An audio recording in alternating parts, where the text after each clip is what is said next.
Hello, this is Tim Congdon, Chair of the Institute of International Monetary Research. It's April 2024, and I, in this video, are going to be looking at monetary things, if you wish, but I'm not going to be doing an overview of money trends in all the main economies, because I'm a bit short of time. I've just been in Japan for a 3-week holiday, and I don't have enough days left in the month of April to get a proper survey of all our 6 countries and money growth in the time available. I might just say here that Japan pretty much agreed with my view about the world. As you'll know from previous videos, I very much believe in the relationship between the rate of growth of the quantity of money broadly defined and the rate of growth of nominal GDP, and that this is a central, crucial relationship in macroeconomics, and that monetary policymakers must always pay attention to it. And then, as an extension of that the key to good monetary management is low monetary growth to keep inflation down and stable monetary growth to achieve wider macroeconomic stability. Now, in the last 30 years, Japan has had the lowest and most stable growth of broad money of any of the major economies. Admittedly, in that period, it's had slow growth, but that's not necessarily because of monetary factors. That reflects real things such as the slowdown in the growth of the working population. Now, in fact, indeed, demographics are causing working population to contract.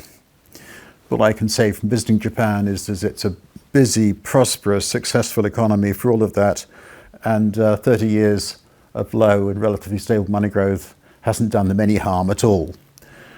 Anyway, let me now return back to the UK. That's what I want to talk about in this month's video. And I'm going to focus on imminent inflation prospects, and then talk about a review of the Bank of England carried out by Ben Bernanke, an American economist who won the Nobel Prize a couple of years ago, and may be familiar to you from previous comments I've made about him and his kind of economics. Anyway, it's April 2024, and the last figure for the increase in consumer prices, increasing consumer prices to March 2024, in the year to March 2024, was 3.2%. Now, if we go back to last year, the increase in consumer prices between March and May 2023 was 1.9%. That's just that those 2 months it was 1.9%. Now, it's pretty certain that although consumer prices are going to rise again in April and May 2024, they're not going to rise by 1.9%. They may rise by, I haven't done detailed work, they may rise by, in those 2 months, they say 0.5% or 0.6%. Let's suppose they rise by 1%, which is a pretty pushy kind of forecast. Then we've got 1% in those 2 months in 2024 compared with 1.9 in the same months 2023. So the annual rate of inflation will fall by 0.9%. Now, the increase in the year to March 2024 was 3.2, so that comes down to 2.3, possibly less. The target figure is 2% with a permissible band, 1% either side of that. We're back to the desired inflation target. That's coming up in the next few weeks. Let's just be clear about the history here, that in the year to October 2022, the consumer price index rose by 11%, over 5 times the target number. So the inflation number has come down from 11 back towards 2, and there's going to be quite a lot of, if you wish, celebration, favourable headlines and so on about this improvement. Does that then mean that the Bank of England and the government should take credit for these improvements? Of course it doesn't. The Bank of England was to blame for that 11% inflation number. Of course they try to blame it on other developments. I just say in Japan, which had exactly the same kind of international developments, the oil price shock and food price increases and so on, inflation reached nowhere near 11%. Japan had lower monetary growth, it had lower inflation. The cause of the inflation that we've had in the early 2020s, not just in Britain but elsewhere, has been excessive growth of the quantity of money caused by central bank failures, and in particular by the inappropriate increases in the purchases of asset prices, purchases of government securities assets that took place in March and April and May of 2020 in particular, but then rolled on into much of 2021. It was those increases in the quantity of money due to the asset purchases that led to the excessive monetary growth that then led to the inflation increases. We forecast that. We also said in March, April, May 2020 that the coming inflation would be characterized by bottlenecks and supply shortages. Inflation flare-ups, inflation increases are always accompanied by bottlenecks and so on. This always happens. There's always exceptional factors to try and for these central banks to try and blame. If that's not the cause of the inflation trouble, it's excessive monetary growth, they were to blame for it. And the Bank of England was to blame for what happened in 2022 and 2023. Rishi Sunak, the Prime Minister, has tried to say that one of his objectives was to halve inflation and so on. It's not the government's job to look after inflation. The Bank of England was given operational independence in 1997 to make sure that it was accountable for inflation. It was given independence so that it could be criticised if things went wrong. Things have gone wrong. The Bank of England's to blame. The government should not try to take credit for the fact inflation now come back down because the Bank of England's tightened monetary policy. The focus must always be on monetary policy, what the Bank has done. It's not the Prime Minister's job to comment on inflation in the system that we're supposed to have. Does the reduction in inflation to back towards 2% then mean that something has succeeded? Well, yes, I think something has succeeded, and that is the inflation target system. The purpose of this system was to influence expectations. Whatever else was going wrong in 2020, 2021, 2022, 2023, the level of inflation expectations in the medium and long run didn't change very much, changed a bit, but didn't change as much as the actual inflation rate. And so the task of getting inflation down was helped by a favourable background of that inflation would come back towards 2% in due course. And I would say that it's really the inflation target system that deserves credit, some praise for what's happened in this period. We haven't had to have a big recession to get inflation back down from double-digit numbers back towards target, and that's been unusual compared with the historical record. May I just say here that in my view, that the lesson of this episode is that inflation targets should be supported by a commitment to low growth of the quantity of money. That is the message of what's happened in the last few years. I know it's controversial. I'll reiterate what I said. If we hadn't had money growth well up into double digits in 2020 and 2021, we would not have had double-digit inflation in 2022 and 2023.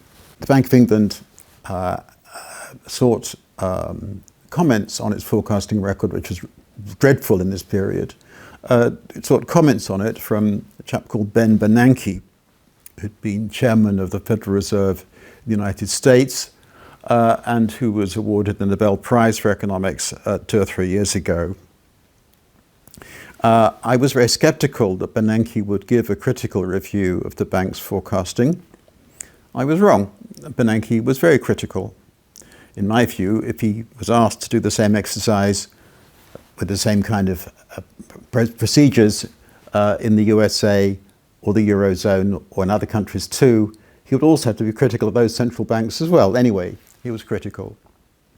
But he wasn't critical from my kind of perspective, from a monetary perspective. He was critical very, very much from the perspective that the Bank of England wasn't doing enough, wasn't committing enough resources to its macroeconomic forecasting.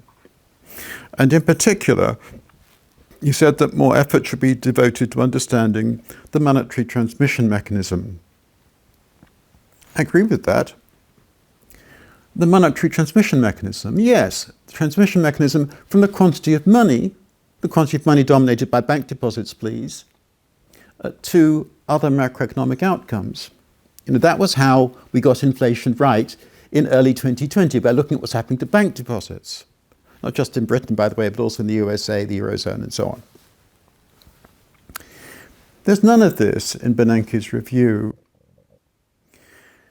In my view, Bernanke is a rather disappointing economist, and in my view, whether he really deserves the Nobel Prize is for discussion, but he is very much in tune with current trends in macroeconomics. He has blessed new Keynesian interest rate only macroeconomics that makes no mention of the quantity of money, part of, in my view, the intellectual failure in this period. But he also has proposed some ideas about credit, a so-called credit channel, which means that bank credit by itself, with no reference to quantity of money, bank credit by itself is crucial to macroeconomic outcomes. Now, I look at bank credit too, because when a bank grows its balance sheet by extending new loans or by acquiring new securities, including government securities, that means growth of its balance sheet, including the deposit liabilities that are money. Fair enough.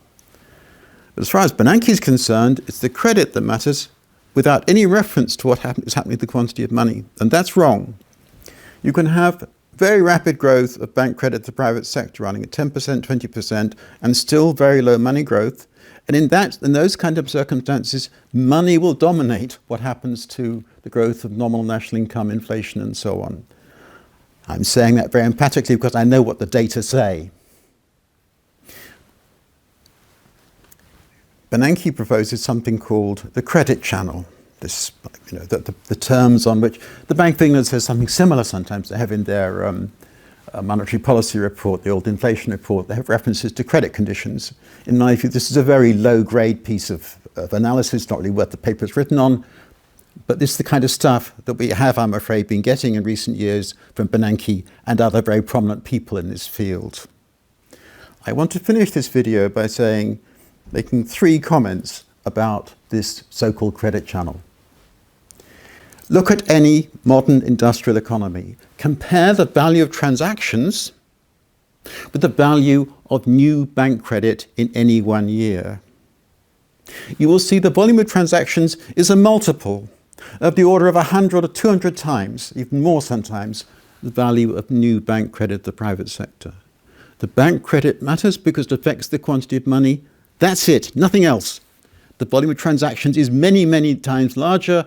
The volume of transactions then includes transactions that are in income, expenditure, output, which then we need to look at very carefully because that's what determines macroeconomic outcomes in many ways. So, the second point I'd make is that Bernanke clearly believes, along with other people in this field, that bank credit by itself does affect those things I've just said: income, expenditure, output. Current transactions. Check what actually banks do. They lend to companies, individuals, and so on, usually to buy existing assets. Such purchases are not part of income, expenditure, output, circular flow, so-called. Most bank assets are mortgages nowadays. To increasing extent, they're residential mortgages. Residential mortgages are mostly to buy existing houses, existing assets. There may be some knock-on effects to new house building, but that effect is minor relative to the scale of the transactions involved in purchases of existing assets. A lot of bank credit to companies is to help financing acquisition of subsidiaries or takeover activity, that kind of thing, existing assets. Okay. And let me finally just say that there are many agents that have got no bank debt at all. Does that mean they don't spend? Does that mean they don't hold assets? Nowadays, most pension funds, most insurance companies do not borrow from banks at all, but they are the classic owners of assets. What they're doing is balancing their money holdings against their non-money assets, then crucial to asset price determination. Bank borrowing isn't what they do. They just don't do it at all. It's not part of the story of determination of asset prices. You know, when we said in spring 2020 that you've got this big surge in the quantity of money that will then cause asset price inflation through 2020 and 2021, that had nothing to do with new bank credit, nothing at all. And as it happened, bank credit through the private sector through 2020 and 2021 was very low. The asset price inflation was caused by the excessive money growth. The asset price inflation then had all the effects on spending that then led to a wider boom, then led to the inflation. So I noticed that Bernanke has been critical of the Bank of England. He has not been critical from a monetary perspective. And if the Bank of England and other central banks respond to this kind of criticism by simply tweaking their forecasting models and don't include any monetary impact on the economy, they will continue to fail. Thank you.